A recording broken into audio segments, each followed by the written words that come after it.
With over 100 universities in Massachusetts, should they consider students to be their customers? Joe Blumenfeld is the founder of EdTech 180, and welcome to the Language of Business. Thank you, Greg. Glad to be here. I appreciate it. Should a university consider a student to be their customer? Absolutely, but the university has a lot of customers, so it's a lot of stakeholders, really. There are their alumni, parents, the students, the community in which they operate.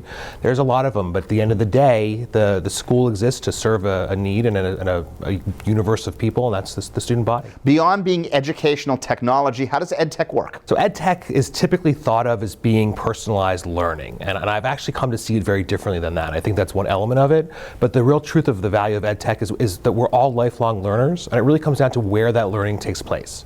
So for some people it's at school, for some people it's at the workplace, some people it's home, some it's on the move, it's mobile, and we all learn our whole lives now. So the benefit of EdTech is that learning goes with you, and people can now learn anytime, anywhere, and that's really what EdTech is. But there's irony in the fact that universities outsource so much of their PR. Why?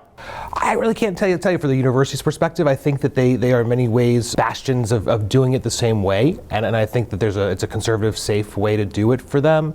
But I think the real thing to look at, though, is what value some of those PR practitioners and some of the PR talent can deliver. And when it comes to EdTech, which is really different from tech and different from education, it's its own animal. It's its own beast, its own category. And I think having the expertise in that and able to do PR around that is a real advantage. Does it differ between universities and K through 12? It does differ. Those are two vastly different markets. First and foremost, it comes down to privacy.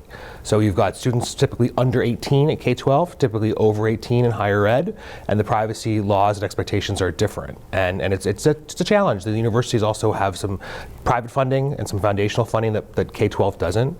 And the real hurdle around funding K-12 is that every district is different. So in some instances, they buy by the building, some they buy by the town, some it's by the county, some by the state, and it's really hard to prototype a K-12 customer. But it's a tough market to break into, and they're very, very different. How do the success metrics differ between educational and private industry? So private industry, especially publicly traded companies, have quarterly metrics that they're forced to measure, and they're really trying to understand on a real quarter-by-quarter basis what the sales is, what the revenues could be, what the profit margin looks like. Education's a different story, and simply put, kids don't learn in a quarter.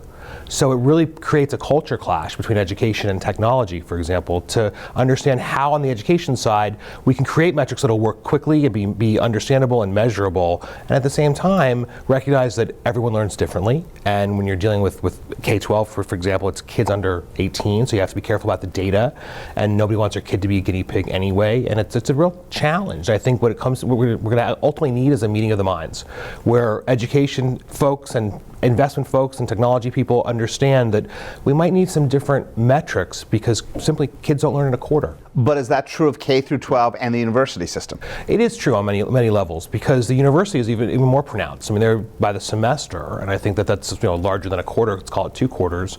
But even that, the rollout takes time, the implementation takes time. You have to make sure the infrastructure is in place, the support's in place for some of these things.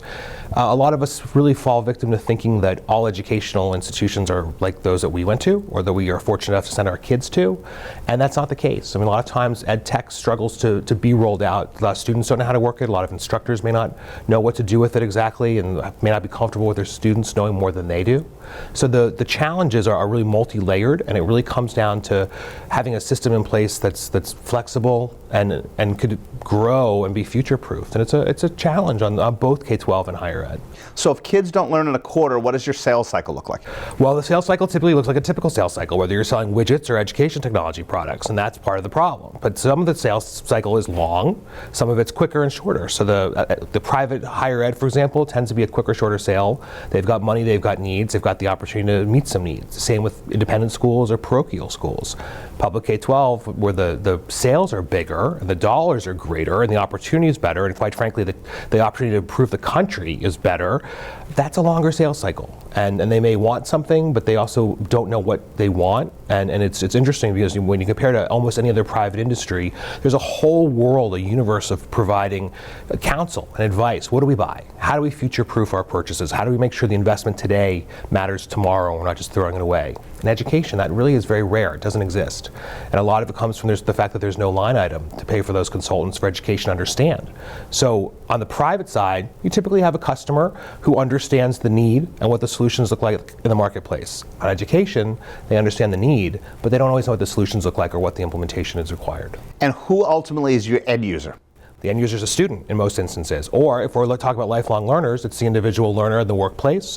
But the students aren't signing your contracts. They're not. And so they're not the payer, but they're the end user, not the customer. And in terms of who's paying, sometimes it's the parent, sometimes it's the school, but it's the students are the ones that really matter most for most of these examples. Joe, thank you. Thank you, Greg. Joe Blumenfeld, founder of EdTech 180.